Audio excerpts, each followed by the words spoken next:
I'd like to introduce you to a gentleman you might not know as well as I do. His name is Roger Williams, and I'm standing here with him on the campus of Roger Williams University. My name is Michael Hall, and I'm the director of the MPA and Masters in Leadership programs. Part of what we will be learning is how to be a community of learners, and one of the places that I like people to do that is in the university library. If you took an aerial shot of the campus, you'd see that this building behind me is right in the middle. It's the heart of the university. And Masters in Leadership and MPA students have a chance to learn the best that we know by using that library resource. And you need not be on the Bristol campus to be able to do it. You can access it online. And that way, you become a member of the community of learners that we create in those two programs, plus the community of learners that Roger Williams University represents. When Roger Williams established Providence in what later became the state of Rhode Island, he wasn't interested in simply moving his family for a one-time purpose. He wanted Providence and Rhode Island, and eventually the larger nation, to be part of a sustainable community. The Roger Williams University Global Heritage Hall represents a physical representation of sustainability.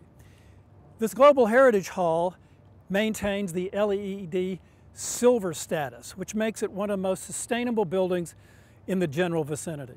But more importantly, what takes place inside that building is sustainable. Inside that building are regular classes that you and I would all recognize. But importantly, the building has technology to put those students in contact with distant students or distant professors.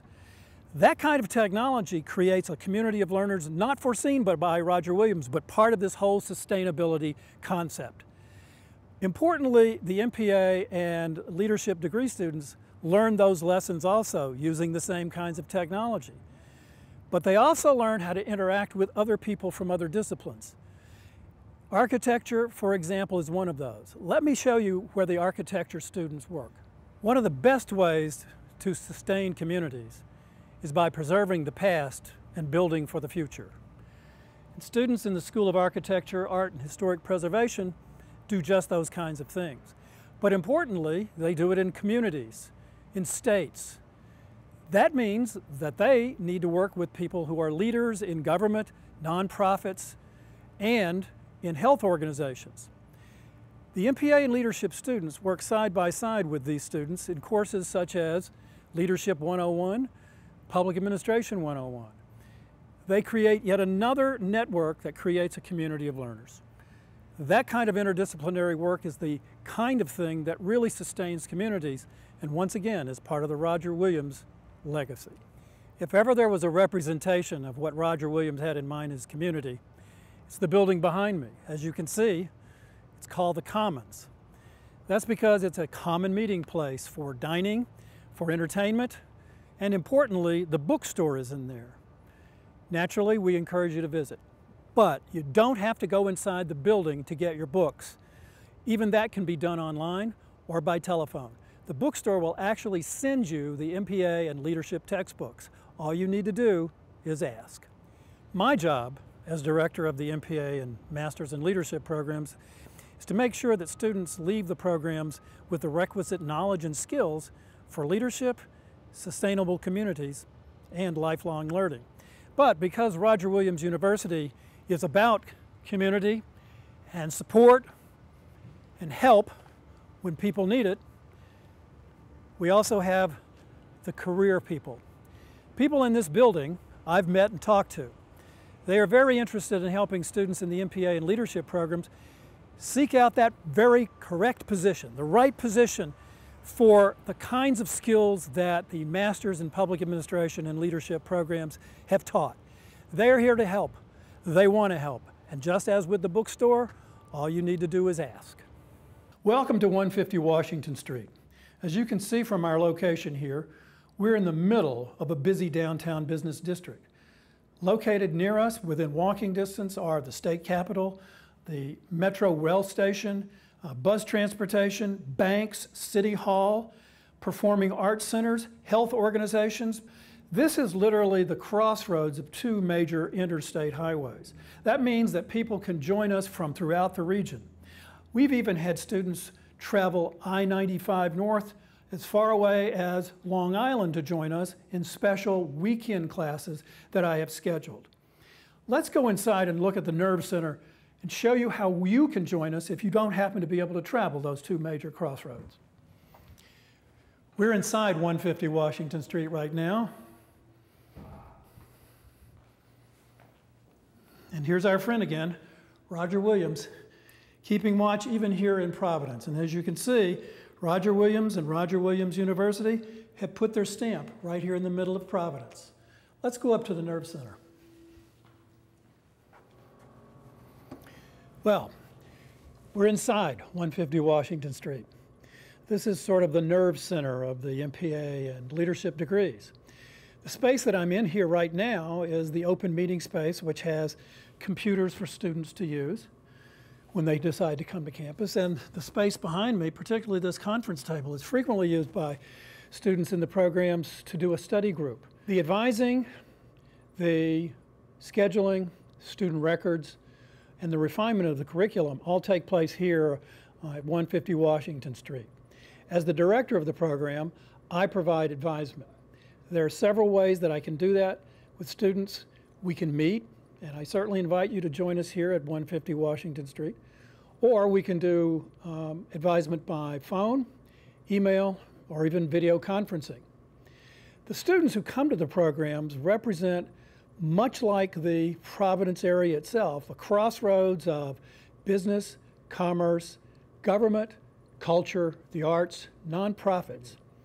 And our students meet here with a variety of backgrounds that they bring to the courses. We have students in banking, we have students from government, we have students from nonprofit, we have students from housing, we have students who come from all sorts of backgrounds. Even a recent graduate felt the need to augment his Kennedy School of Leadership training with an MPA. The current student body also claims a student who is interested in leadership, and she's been working with the National Society for Leadership and Success. Those kinds of connections, those kinds of backgrounds are the kinds of things that really enhance our programs here in the Providence area. And we also offer campus courses at the Newport Naval Station. So we have military people that join us in our classes. Now what I'd like to do is also tell you about some really important changes that are refinements to the curriculum that I'll be adding very soon. The ePortfolio is a very important new addition to the programs. Much like artists or movie performers who create print versions of a portfolio, you as a student in the MPA Leadership Program will be able to have an electronic portfolio. That electronic portfolio will showcase the work that you've done in each of the courses. The ePortfolio will also follow the students so that it can be updated and added to over the course of your working career. That's a very important feature. Many employers are looking for those kinds of new technologies in the search for people who have important skills to contribute to the workplace. One of the refinements that I've been working on for the curriculum, in addition to the ePortfolio, is a matrix of competencies. The Masters of Public Administration and Leadership programs are members in good standing of the National Association of Schools that teach these kinds of learning areas. Now, that association has created a set of competencies that employers themselves are looking for and are standard across many of the workplaces that students in our programs come from. So part of the matrix would be the competencies that are required by the association and the list of courses that are in the programs, and where the course title and the competencies meet is where you will be able to put in the assignments that meet those competencies. That will be a very powerful marketing tool. Now, one of the other important features of that refinement is I've actually met in this building with CEOs, executive directors, leaders of businesses, nonprofits, health organizations, and they have told us what kinds of skills and competencies they're looking for in their new employees. So this matrix really represents the work of a number of us who have put these things together and can be a very powerful marketing tool for you to take with you when you are looking for a new job or looking for advancement in the one that you have now. The nerve center of our operation here also includes classrooms. I'd like to show you how we operate inside one of those classrooms. Follow me, if you will, into a classroom.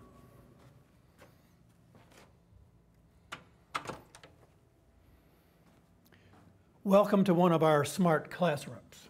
What makes it smart starts with the students. We have very bright students in the MPA and leadership programs. Second, the faculty are smart. All of them have the highest degree possible in their fields. All of them have led an organization, a project or a program. All of them had budgeting experience and finance. Many of the students we have in our programs are also leaders, so that combination makes an additional level of smartness. Another level of smartness is the computer technology in this classroom.